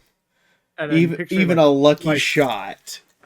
Like, yeah, unless it's like, the equivalent of a nuclear bomb hits it. But it's like, yeah, even all the Gundam I've watched, it's like the Gundam mobile suits are pretty big, and like weapons. Like if you have like the equivalent of like, I forget what the smaller ones are. Like I can forgive that, but I'm like, yeah, the mobile suit, the big huge ones. It's like, no, that needs to be able to take some damage, or the equivalent of like, hey, here's a plasma laser, nuclear bomb hitting it. Yeah, and the weapons they're firing, by the way, in Gundam, the weapons they're firing, that's like the standard Zaku machine gun is a 120 millimeter machine gun, and you're like, that sounds pretty big. Yeah, that's because the main gun of an Abrams battle tank is a 120 millimeter, and it's designed to blow other tanks up with a single hit. If a mobile suit is to be the next like leap in warfare technology, it needs to be just absolutely able to shake off tons of abuse, not dodge it, take it. So I want to see like the Requiem for Vengeance style of combat where like suits take some real hits to knock down, but I also want to see it be like a Battlestar Galactica scenario where they leave, they have these experimental mobile suits that they just crammed into the ship, they have their pilots. And then I want to see stuff like sometimes the pilots don't come back.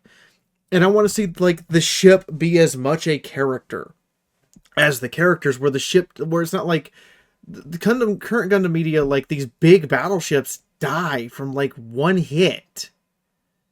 No.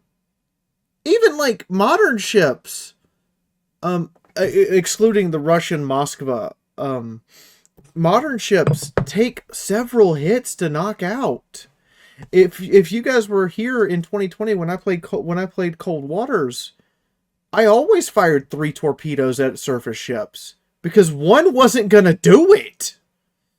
Yeah, and it's like even ships, as someone who's worked on one, ships, like actual ships, boats, are very tough. Like there's the legendary story about it's the Queen Mary, the Queen Elizabeth, one of the ocean liners. It's a bit of a sad story, but it shows how tough ocean liners were due to just navigational errors. Hit a battle cruiser, and the Queen Mary just kept going because that's how tough a ship is.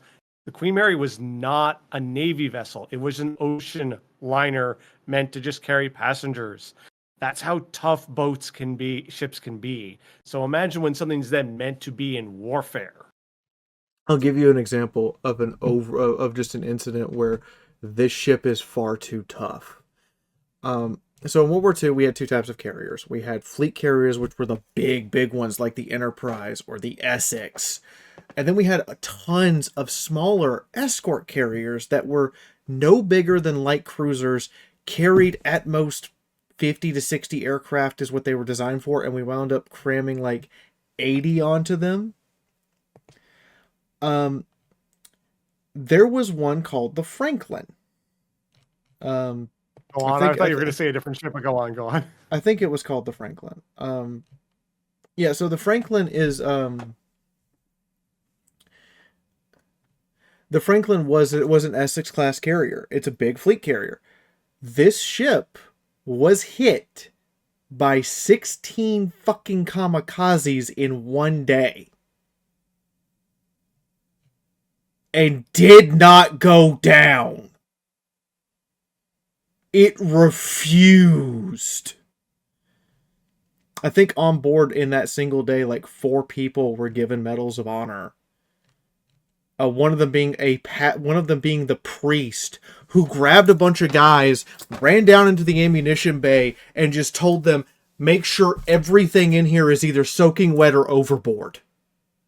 While they're desperately trying to fight to keep the ship alive. And even like the fleet commander of the formation told the captain, you should abandon ship. It's not worth it. And the captain went, this ship will still fight. and I do not want to risk more lives by trying to get them overboard. We're gonna stay and fight as long as we can. And the ship made it back to port with most of it blown apart and half the crew wounded or dead. So no, ships are a tough, hard thing to kill. The Yamato took an absolute beating. Like it didn't do much damage because Japanese AA was terrible. And it didn't really get to do much in the war itself. It was a show ship, effectively. It was the right battleship for the wrong war. Mm-hmm. But when it came to sinking the damn thing, we had 11 confirmed torpedo hits below the waterline, 60 dive bomb hits, and it still took an hour before it rolled over. Yeah, so that reminds me, because when you were saying this, I've told this story on a previous stream about the Nevada. Yeah, the ship that got nuked twice. And was like, I'm still here. No, let's be clear, everybody. They dropped for because the ship had been decommissioned post World War II, and they're like, the ship's kind of, let's see what happens. Also, that ship in World War II was in Pearl Harbor and was still pretty epic. But the story we're talking about, so they were doing nuclear testing. The ship had been decommissioned. They dropped an atomic bomb. Come on, bro. Come at me, bro. And they then no. I think and I forget the order. Then they dropped the second one on it. And then they had to use, and then I forget where this happened in the order. All the military shit around it started firing it, and the legend goes it just finally gave up and decided to sink. So I went and had a look at this. So first they hit it with an A bomb because they wanted to test radiation and how radiation would affect a ship. Then they hit it directly with an A bomb as close as they could get it to the ship from the testing module, from the testing point, and it was like, I'm still here. So they started shooting it for 8 hours. And it was just like, yeah, I'm fine. They hit it with a torpedo. A torpedo below the waterline in order to, flood it. And it still took 3 hours before the ship went, okay, I'll sink now. And it was just like, did we do a bad? Because that ship just did not want to go down. I honestly think the ship is a character. That's a perfect example. I think the ship just got bored and went fine, I'll sink. But I told the story before. In my mind, I doubt it'll ever happen, but this is the fantasy that if Japan ever starts shit again, tries to make another World War II, the Nevada will rise out from the ocean and all right, round 2, let's go. But I want the ship of this series to be a character. It has character, it has quirks. Yeah. Everyone talk when you're on and live on a ship, you talk about it like it's a person. As someone who has, yes, I know. We talked about the ship as Pride of America as it being a living being. Just as another illustration, like my favorite battleship, and this isn't just because it's from my home state, it's because of the things that it did. USS Alabama. And the reason why is because the USS Alabama went through the entirety of World War II. They speed built this thing to get it out. Speed run naval ship. Let's go. Any percentage? Yes. She was laid down. She was actually laid down in February 1940. By February 1942, she was launched and being outfitted, and by August 1942, she showed up in Scapa Flow for her maiden combat run with the British Navy. Mm-hmm. Normally, Go on. and normally, like, you take like 3 or 4 years to build a ship this big. They had this ship ready for war in 14 months. And had her deployed for war by August. And the really cool thing about the Alabama as a ship as a character, it's called the Lucky A. Because through the entirety of World War II, despite engaging in both surface-to-surface action, naval bombardment, and as an anti-aircraft ship, not a single one of her crew was ever lost. Not one person on the ship died during World War II. So, its nickname is the Lucky A, but more importantly, it's like one of the few... It's like the only battleship memorial in the world that does not report ghost sightings. Because nobody died on the ship. Okay, that's interesting. Yeah. That even whether you believe in ghosts or not, that's the only one that has no sightings. That's pretty cool. The other ships in the bay with her have ghost sightings. But the Alabama's like, yeah, I'm not a ghost ship. Nobody died on here. Fascinating. Though the kind of like because we could talk about this topic too, but I'll just quickly say what I feel is another thing just missing in the genre. Someone correct me if I'm wrong on this. I feel there's not enough spy like genre series in anime. I agree there's not enough spy series, and before someone goes, Spy X Family, that's not a spy series. It's spy like spiced. Like you can taste the spy in it, but it's not a spy series. The spy here is like the sprinkling of salt and a little bit of pepper you put on your mashed potatoes after they're handed to you. Yeah, it is still not denying it's still good, but it's like for example, like James Bond or the Man from U.N.C.L.E. like the and before gadgets and like an actual spy series. Assassination Classroom is not an actual spy series. Also, like, I know there's an anime that's like a bunch of assassin girls.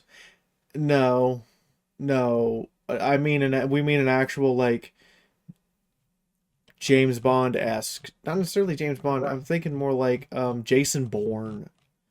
Jason Bourne will do, but like I say, The Man from U.N.C.L.E. because that was a TV series about spies, so Yeah. that's why I use that as a better comparison. Like, I I think probably the reason is we've probably gone like no, there was a really good one, and I'm desperately trying to think of the name of it because it came out and I was a teenager. And it was one of my first rated R movies. Oh, what was that? And it got me into spy movies too, like deep. Yeah, yeah. Speaking of those spy stuff, You cut out here. Speaking of spy stuff. You would enjoy it. Speaking of spy stuff, you cut out. Sorry, say that again. You cut out at speaking of spy stuff. I don't know what's going on there. Go ahead. Hello? Anyway, Patreon, folks, while Ginger's thing gets working here, Patreon, everybody. If you want us to do this more often, I need money because it costs me about $50 per episode to produce this now because that's how much my editor is. Hi, are you back? Yes, I'm back. Yes, by giving us more money on Patreon, we can do more stuff because we have to take time out of our days to do this. And by giving us more money, we can do more stuff. Okay. And yes, but back to the spy stuff. Yeah, the reason I do say the spy one was because I've been also listening to a bunch of the podcast Kill James Bond, and I'm on the season where it was during the writer strike that recently happened. Well, the writers and strike that happened in California with the writers and all the technicians in Hollywood. And so they did, as a sign of solidarity, they did a bunch of Euro spy stuff. And it's just fascinating to know, okay, spies aren't just James Bond, the Man from U.N.C.L.E., and Jason Bourne. Now, none of them were successful, but you also had like OS 117. So it's like you definitely have non-James Bond material in which you could easily adapt into an anime series. Okay, so I have the two spy movies that I want Okay. people to. These are older. These are 20 years old now. Good God, I feel old. But these are two of the best spy movies ever made. The first one is called The Recruit. It came out in 2003, and I'm just gonna read the cast. Al Pacino, Colin Farrell, and then the other one that's really good is called Spy Game. And it's one of Brad Pitt's like first movies. And both of these are absolutely fantastic spy movies because it's not just what's going on in the scene itself, it's what's going on in the background to get stuff done. Like in Spy Game, a CIA director is retiring. Not like director of the CIA, but one of the upper echelon is retiring, and he's having to go through like the process of like what is effectively burning his protege because his protege went off the deep end and went on an unauthorized mission and got captured. So they're having to burn him. They're debating on if they burn or save him, and they're going through his file and everything. And the other part is he's like through the entire movie he's talking about dinner out with his wife to like 30 people. At the end of the movie, he picks up it's the last thing he does in his office. He picks up the phone and says, Operation Dinner Out is a go. And someone goes, if he talks to his wife like that, good God, how did she stay married to him? And then someone else pauses, and then you see the character he said that to's eyes suddenly get wide with realization. And she bolts back upstairs to call security, but he's already out the door. And she goes, why are you panicking so much? He's just going out for dinner with his wife. His wife died 10 years ago! Ooh. Operation Dinner Out was him authorizing a Navy SEAL team to go rescue Bishop and the person that Bishop was trying to extract. Damn. And so the whole movie, he's just there's this thing. It's this box inside of a box inside of a box, all playing around each other, and no one has all the pieces, including the main characters. Don't have all the pieces. Which reminds me, on a side note, speaking of James Bond, there's a Netflix movie my mom and I watched a little while ago. I forget the name of it, but it was about Operation Mincemeat. Really good. The League of Ungentlemanly Warfare.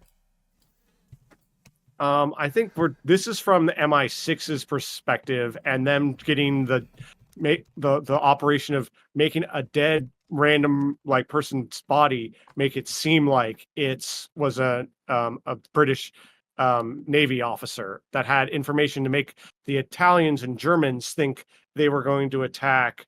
I think it was Athens, Greece, when in reality they were trying to hit Sicily. Oh, okay, so it's a different thing. Yeah, different thing. But still, the reason I mention that is because Liam Fleming is a character in it, because he was actually in it.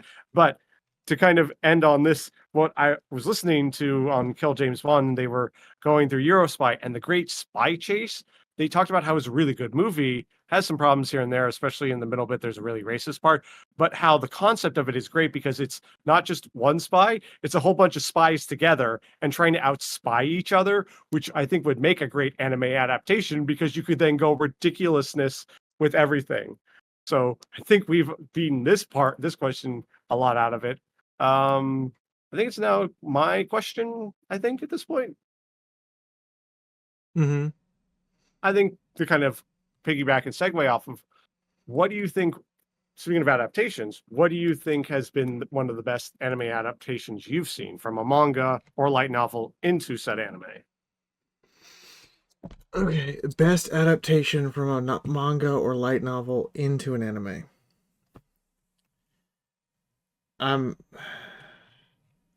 Okay, everybody, we all knew we were going to have something obscure happen eventually with this episode.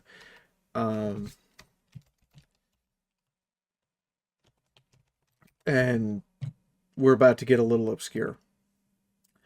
The best adaptation of a manga I have ever seen, and I'm going to be entirely honest, this was the point where I committed to point of no return. I'm going to become a woman. A gory, like, melodramatic, awful thing called Claymore. And I'm imagining Ginger has no idea what Claymore is. I have a quick. Give me a quick synopsis. It's one of those I might have heard of and never watched it. What's the synopsis? The series is set on a medieval island where humans are plagued by things called Yoma, which are demons that are humanoid shapeshifters that feed on humans. In order to combat them, human Yoma hybrids are created. But these all-female warriors wear armored uniforms that designate them as claymores, alluring to the claymore swords and silver eyes that they have to wield. The problem being that they have to constantly prevent themselves from going too far and becoming a Yoma themselves. I've never seen this. I've heard of it, so I It think that's is why I it wasn't. is grimdark. It is like, oh, and the main character, her name is Claire, Clare. And the thing with Claire is she is a claymore who is trained to hunt down those who go too far and become the very demons they were sent to hunt. So she's not here to hunt demons. She's here to hunt the people who went over the edge and couldn't come back. Oh, okay. Now I know why I never watched it, because I'm not usually a very grimdark kind of person. I'm like, the biggest grimdark I get is Hellsing, but go on. And you can see her like constantly trying to hold on to some sliver of hope. And every person that she's assigned to go after, she knows. She was raised with them. To her, they are her sisters, and now they are demons that she has to slay. So the whole anime is just like, people have heard me say that Murky number 7 for Fallout Equestria is Gut Punch Heart Stab the story. This is Gut Punch Heart Stab the anime.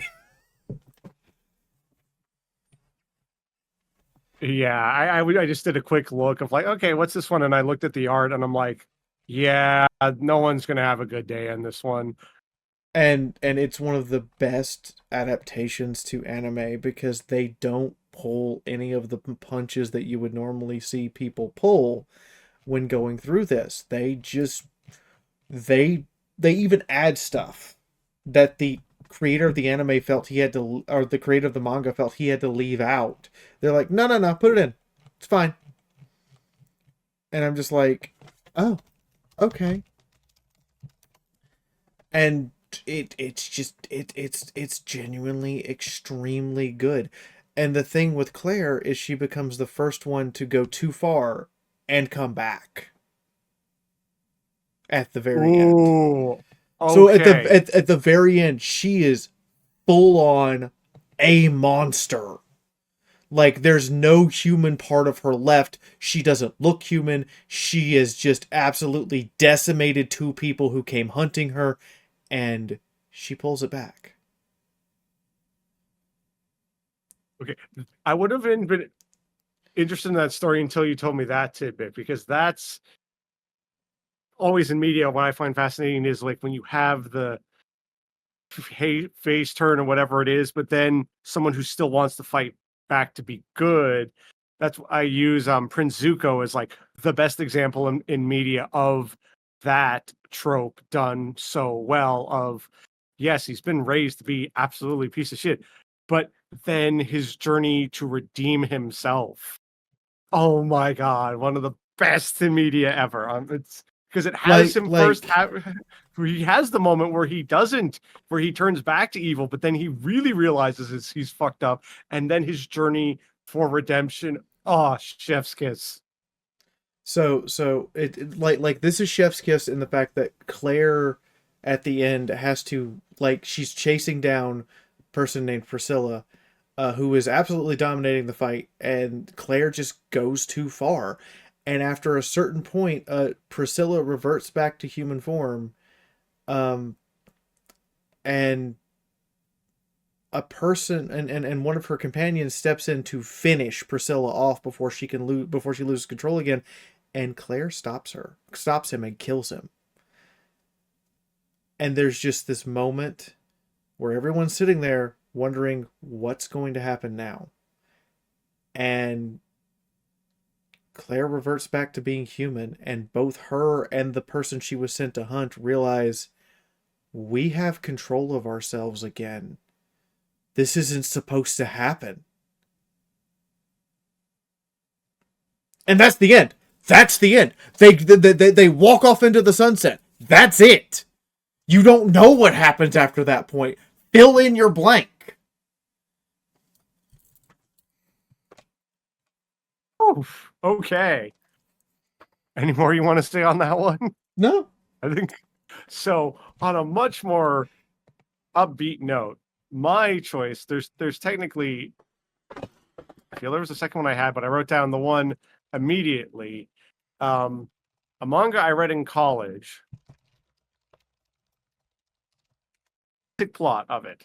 Your main character, she's like top of the class, does great. She's going to cram school, going to be, a doctor or whatever. And she just stumbles upon some kids from a fashion school, and shenanigans happens, and she ends up basically being a model for them. And one of the many reasons, there's a little bit I don't like about it because there's the subplot that they switch around. But the reason why I think it's such a great adaptation is the person who wrote Paradise Kiss herself is incredibly into fashion, and it shows. And they could have cheapened out on how they draw it.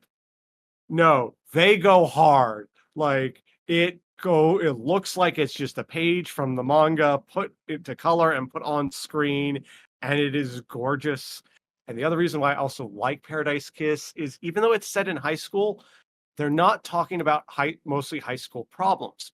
Because while the fashion industry, you can make a lot of money, in Japan, it is not considered as much of a guarantee. So you have these characters being unsure of their future, even though they are dedicated to this choice they make. And I'm like, yes, we need more of this where people are talking. I don't need, yes, we've complained about this too with Pokemon. It's like, I'm just tired of anime set in high school. And why I like Paradise Kiss too is again at the age too. I was in college, and having these characters talk about being unsure about their future is very relatable.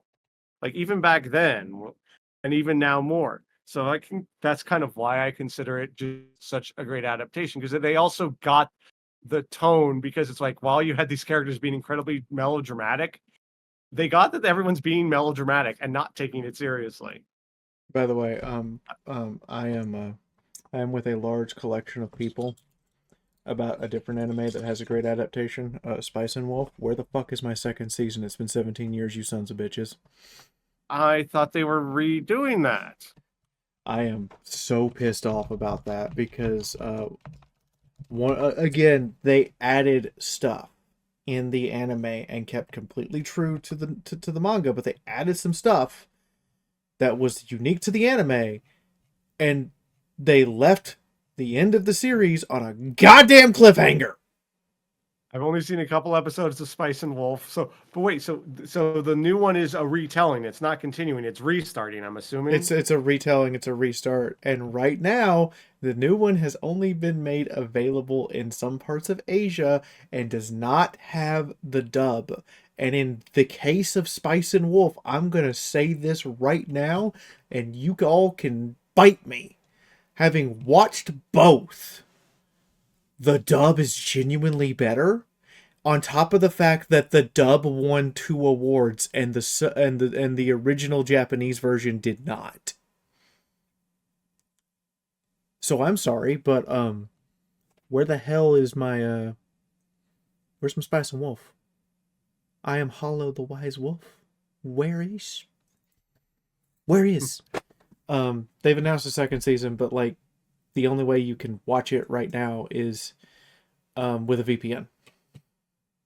Which is just such a frustrating thing, because this is where we have to go on a side tangent about the anime industry. No. It's frustrating. We're gonna have to stop here. We're at 2 hours. Okay.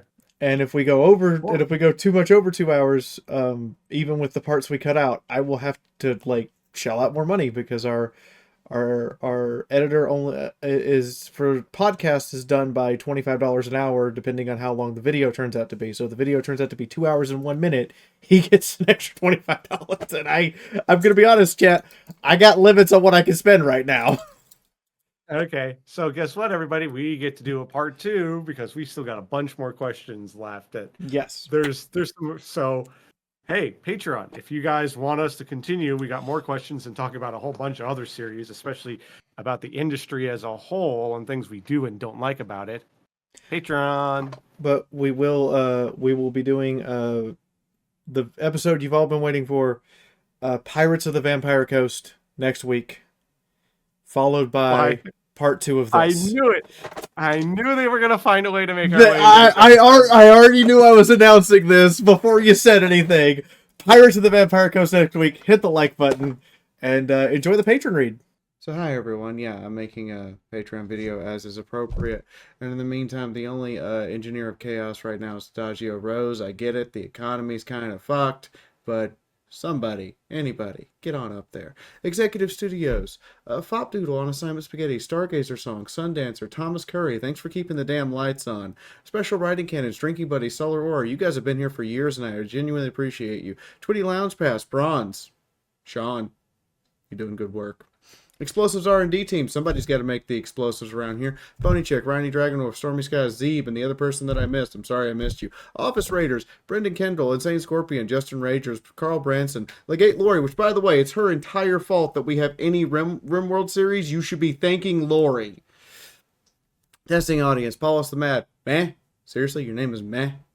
Producers credits, Chaos Blur, or David Birch. Final Sight is the reason why we got to play Vampire the Masquerade over Christmas. You can thank Final Sight. Also, Gare Riviere, he's been here since 2014. Anyway, see you all later.